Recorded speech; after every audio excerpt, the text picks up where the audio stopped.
All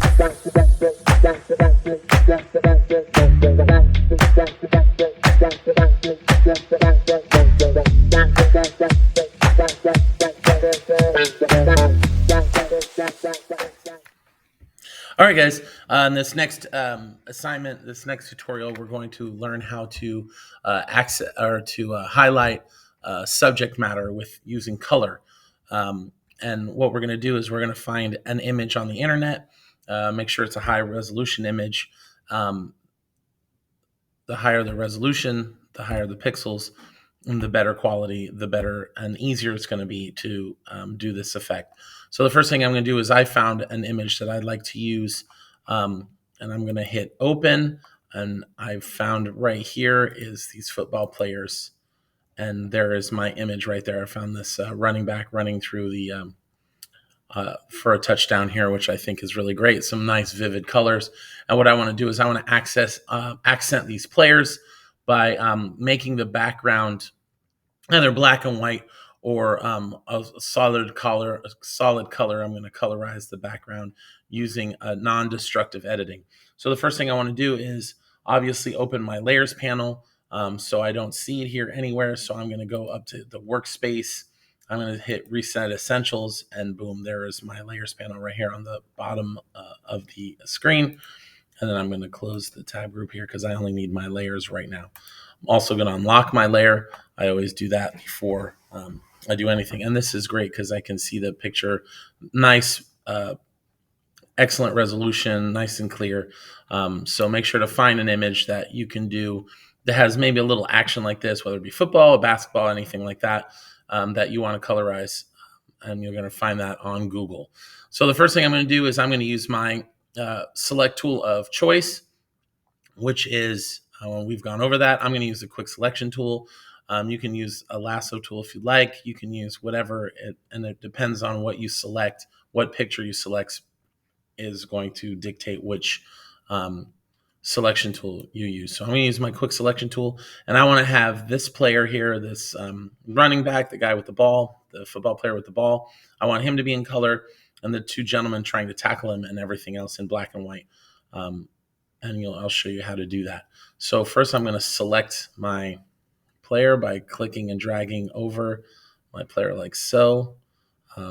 Make sure that you get all the parts. If you go over it like this, it's very simple. You can just hold the alternate key, and you'll see the little plus and minus change, and just hold alternate and then brush over the parts that you do not want to be selected. So for example, there we go. Did a pretty good job. Player here. Now you can see the inside there has been selected. So all I'm going to do is finish the player here. I've got his leg. Oh, and this bottom part here, no problem. I'm going to fix that. And all we got to do is select like this, hold alternate, and then click on the inside, and you can see and just clean it up a little bit. And then I'm going to click on the inside here. There we go. And a little bit right here. Perfect. There we go. All right, that's not too bad. Like I said, we can always clean it up later, and there's a little spot right here. There we go. I'm also going to do this player right here, so I'm going to go ahead and click and drag my select tool over all the parts of this player, all the way to the leg. And you can see I missed. Now pay attention to those marching ants. Remember, it's important. Right here, I kind of messed it up. So there we go, and it kind of tucked it in. And remember, it depends on the resolution of your image, how easy this is going to be. So make sure that you're finding nice, clear images, okay, for this assignment. Right, perfect. All right, now I did a pretty good job, and like I said, we can clean it up. I have those players selected. Now, because I selected these players, what's going to happen is if I were to add an adjustment layer, it would change the color. I would change the color of those players because they have been selected. I want to select the background. So all I'm going to do is select the inverse, and all you have to do is right click on top of your document window there and hit select inverse. And you can see the marching ants now appear on the border of that image. Okay, so now that means that the background has been selected. Whenever you see that, that means the background's selected, and the players are not going to change. So anything that I do, any command that I give Photoshop is going to change the inside of this background here, this background, anything that's not the players, because I selected them first and then I hit select inverse. So I'm going to go ahead and add that adjustment layer, okay? But before I do that, I'm going to use another type of select tool, which is the eyedropper. Now the eyedropper selects down to the pixel, the color down to the pixel. So if you look at the toolbar right here, you can see there's a light blue on the top and white behind it, okay? So that color is, if I were to use the brush, it would be blue. Watch it as it changes. If I click on the yellow helmet here, it has changed to yellow and it is selected down to the pixel. And you can see every time I click on it, it selects a different color down to the pixel. So I want it to be maybe this light blue here that the player has on his jersey, the runner. So I'm going to select maybe from the helmet. Okay. Now I'm going to add the adjustment layer right here, and I'm going to do it non-destructively. Remember, it's on the layers panel. I'm going to find hue and saturation. There we go. And I'm going to hit colorize and watch what's going to happen. You can see it has a blue tint to it because I hit that, because I selected that color, it went exactly to the color on the hue. Remember, hue means color. Saturation is the intensity. So if I were to increase the intensity, look at how blue it becomes. And if I was to take away or desaturate, it would become black and white. So this is a great way to accent your photo and really adds a lot of life to that photograph by keeping those players in color and making the background in black and white. You can even make it a little lighter like that. Or what can we do? We can make a contrast, right? We can do the opposite of the color wheel, the complementary color of these blues, which would be nice, which is probably orange. So let's go to orange. Where's the orange down here? Watch this. Looks really nice too. Kind of stands out a lot more, right? And you can make it just a little faint, right? And you can use a lot of different colors.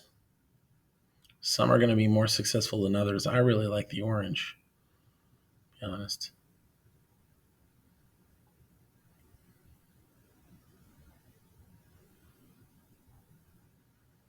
Let's do the orange.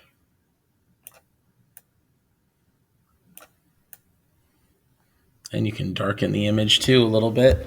I'm going to take away some of that lightness. Or you can make it a little darker. There we go. And you can see right here, if I go to my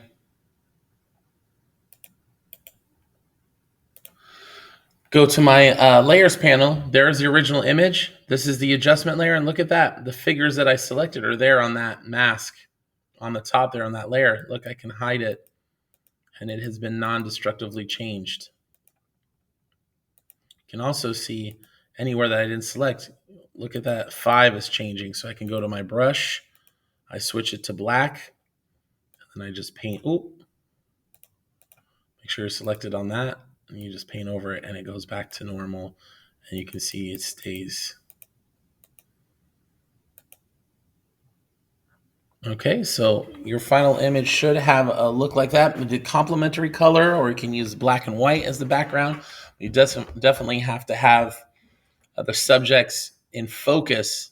The main images, the main subject has to be in color, and using it that non-destructive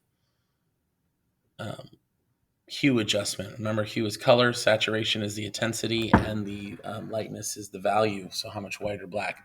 So make sure that you save your image, so File, Save As, and you're going to call it color, and then your name. Make sure it's a PSD. I save it to my desktop, and then there you go. Oh, I'm sorry, I put the wrong.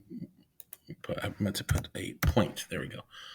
The PSD. Make sure it's a Photoshop document, and you're going to hit save. Maximize quality, and there you go. It's on your desktop, and you can turn it in for credit in Google Classroom.